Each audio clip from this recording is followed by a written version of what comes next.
आज हम छठी जमात मजमून उर्दू बाल भारती इस किताब से नज्म नंबर 11 गर्मी इस नज्म के सवाल व जवाब देखेंगे। तो चलिए शुरू करते हैं। पहला सवाल है, एक जुमले में जवाब लिखिए। उसका नंबर 1 है, महवी सिद्दीकी ने बच्चों के लिए कौन सी किताब लिखी? तो इसका जवाब लिखना होगा, महवी सिद्दीकी ने बच्चों के लिए बालक बाग नामी किताब लिखी जिसमें बच्चों के लिए नज़्में हैं। नंबर 2, गर्मी में घर की क्या हालत होती है? तो इसका जवाब लिखना होगा, गर्मी में घर की दीवारें, छतें और दरवाजे गर्म हो जाते हैं। नंबर 3, लोग बाग की सैर को क्यों नहीं जा रहे हैं? तो इसका जवाब है, शोले की तरह गर्म हवा चलने की वजह से लोग बाग की सैर को नहीं जा रहे हैं। नंबर 4, गर्मी पड़ने पर सहन को ठंडा करने के लिए क्या किया जाता है? तो इसका जवाब है, गर्मी पड़ने पर सहन को ठंडा करने के लिए पानी का छिड़काव किया जाता है। नंबर 5, पहाड़ों पर गर्मी का क्या असर होता है? तो इसका जवाब है, गर्मी की वजह से पहाड़ तप जाते हैं। नंबर 6, शायर ने गर्मी से निजात की दुआ क्यों मांगी? तो इसका जवाब लिखना होगा, इंसान क्या हैवान क्या सब गर्मी से परेशान हैं, इसलिए शायर ने गर्मी से निजात की दुआ मांगी है। अब अगला सवाल है, मुख्तसर जवाब लिखिए। उसका नंबर 1 है, छिड़काव के फौरन बाद जमीन क्यों सूख जाती है? तो इसका जवाब है, गर्मी की शिद्दत की वजह से जमीन प्यासी थी। पानी का छिड़काव होते ही फौरन जमीन सूख जाती है क्योंकि इसे प्यास भर पानी नहीं मिलता। छिड़काव से मामूली मकदार में पानी मिलता है जो जमीन की प्यास के मुकाबले में बहुत कम होता है, इसलिए छिड़काव के फौरन बाद जमीन सूख जाती है।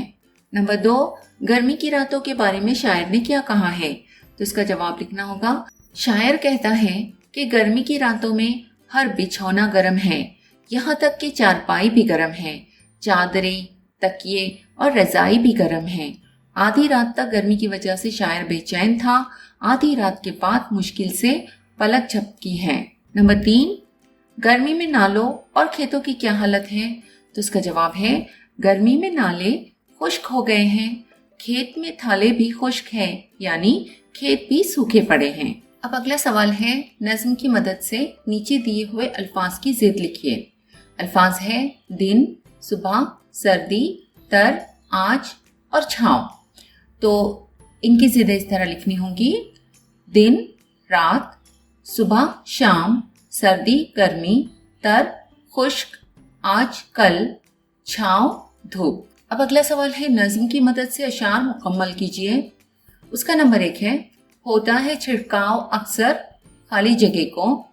तो यहाँ पर हमें लिखना होगा शाम, होता है छिड़काव अक्सर शाम को। नंबर 2, नदियाँ सूखी है नाले खाली जगह हैं, तो यहाँ पर लिखना होगा खुश्क, नदियाँ सूखी है नाले खुश्क हैं। नंबर 3, सूख कर कांटा हुए हैं खाली जगह, तो यहाँ लिखना होगा जानवर, सूख कर कांटा हुए हैं जानवर।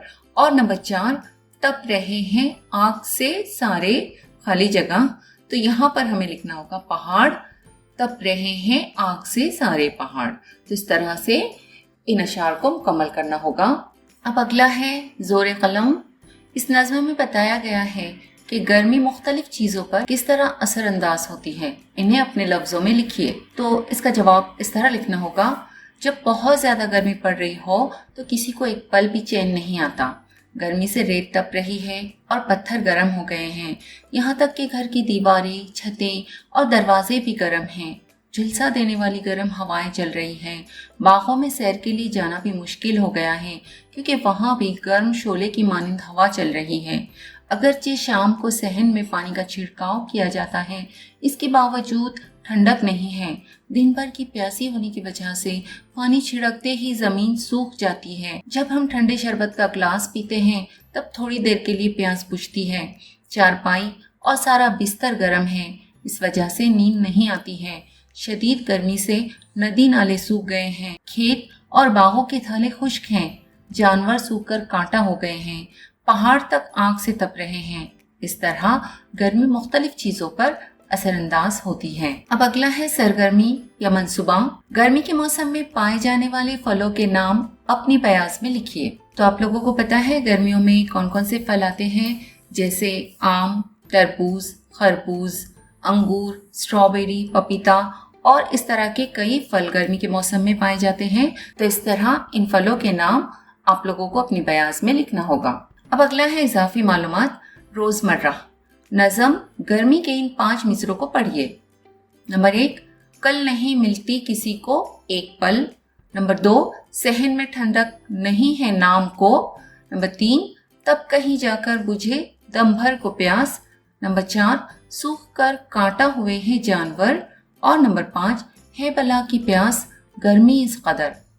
इन मिसरों में कल नहीं मिलना, सूख कर कांटा होना, ये मुहावरे हैं और नाम को, दम भर को और बला की लफ्जों के ये मजमुए रोजमर्रा कहलाते हैं।